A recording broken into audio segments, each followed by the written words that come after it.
DC ಕಚೇರಿ ಮುಂದೆ ನಿಂತ್ಕೊಂಡು ಈ ಡಿಸಿ ಕಚೇರಿನೂ ಕೂಡ ಸ್ವಾತಂತ್ರ್ಯನ ಕಳ್ಕೊಂಡ್ಬಿಟ್ಟಿದೆ. ಡಿಸಿ ಆಗಿಯೂ ಕೂಡ ಈ ಡಿಸಿನೂ ಕೂಡ ಅವ್ರು ಹೇಳ್ದಂಗೆ ಕೇಳ್ತಾ ಇದ್ದಾರೆ ಮೇಡಮ್ ಅವರು.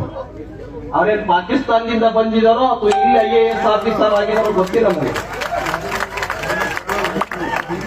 ಬಹುಶಃ ನಿಮ್ಮ ಚಂಪಾಳೆ ಎಲ್ಲ ನೋಡಿದ್ರೆ ಬಹುಶಃ ಅವ್ರು ಪಾಕಿಸ್ತಾನದಿಂದ ಬಂದಿದ್ದಾರೆ ಅನ್ನೋ ಕಾಣುತ್ತೆ. ಡಿಸಿ आदाब नाजरीन, मिली डाइजेस्ट में आपका इस्तकबाल है। मैं आपका मेज़बान मुबारक उमरी।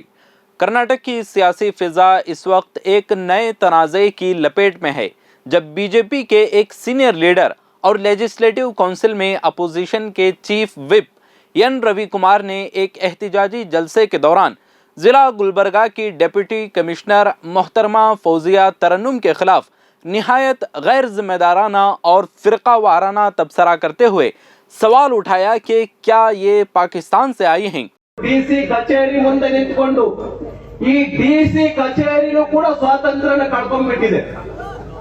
ಡಿಸಿ ಆಗಿಯೂ ಕೂಡ ಈ ಡಿಸಿನೂ ಕೂಡ ಅವ್ರು ಹೇಳ್ದಂಗೆ ಕೇಳ್ತಾ ಇದ್ದಾರೆ ಮೇಡಮ್ ಅವರು. ಅವ್ರೇನ್ ಪಾಕಿಸ್ತಾನದಿಂದ ಬಂದಿದಾರೋ ಅಥವಾ ಇಲ್ಲಿ IAS ಆಫೀಸರ್ ಆಗಿದಾರೋ ಗೊತ್ತಿಲ್ಲ ನಮ್ಗೆ. ಬಹುಶಃ ನಿಮ್ಮ ಚಂಪಾಳೆ ಎಲ್ಲ ನೋಡಿದ್ರೆ ಬಹುಶಃ ಅವ್ರು ಪಾಕಿಸ್ತಾನದಿಂದ ಬಂದಿದ್ದಾರೆ ಅನ್ನೋ ಕಾಣುತ್ತೆ. ಡಿಸಿ ಆದ್ರಿಂದ ಪ್ರಿಯಾಂಕಾ ಖರ್ಗೆ ಅವರು ಕೂಡಲೇ ನೈತಿಕ ಹೊಣೆಯನ್ನ ಹೊತ್ತು, ಓಕೆ ನೀವು ಒಬ್ಬ ದಲಿತ ಸಮಾಜದಿಂದ ಬಂದಿದ್ರಿ, ನಮಗೆ ಗೌರವ ಇದೆ. मल्लिकार्जुन खड़गे और ये जुमला सिर्फ एक ऑफिसर की जाती तौहीन नहीं, बल्कि एक सिलेक्टेड कॉम्पिटिटिव एग्ज़ाम पास करने वाली सीनियर IAS ऑफिसर के किरदार और हुब्बुल वतनी पर हमला तस्वुर किया जा रहा है।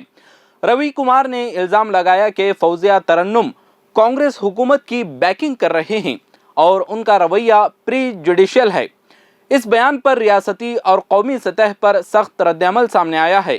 अपोजिशन पार्टीज, इंसानी हुकूक के कारकुनों और सिविल सोसाइटी की तंजीमों ने मुतालबा किया है कि एन रवि कुमार के खिलाफ फौरी कानूनी कार्रवाई की जाए और उन्हें पार्टी ओहदों से फायर किया जाए। इन हलकों का कहना है कि यह बयान न सिर्फ एक बाइज्जत ऑफिसर की तौहीन है, बल्कि मुल्क के सरकारी निज़ाम पर अवाम के एतमाद को मजरूह करने की कोशिश है। ये पहला मौका नहीं है जब बीजेपी रहनुमाओं ने मुस्लिम ख़वातीन को उनके आला सरकारी ओहदों को लेकर निशाना बनाया हो।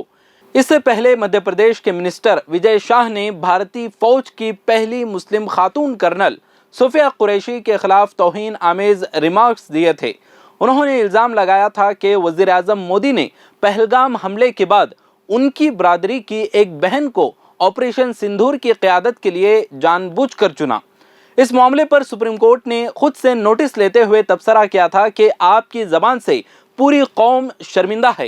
ये मुल्क अपने मुसल्लह अफवाज पर फ़ख्र करता है और आपका बयान उसकी तौहीन है।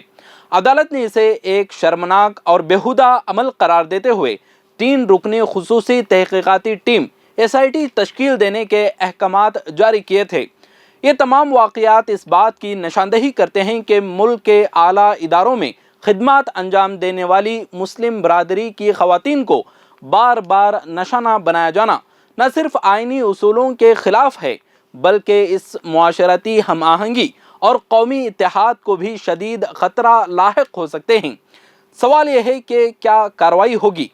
अवामी हलकों में अब ये सवाल शिद्दत से उठ रहा है कि क्या सियासी जमातें और रियासती इदारे ऐसी मुतासिब ज़बान के ख़िलाफ़ संजीदा कार्रवाई करेंगे या ये सिर्फ चंद दिनों के शोर के बाद फाइलों में दफन हो जाएगा।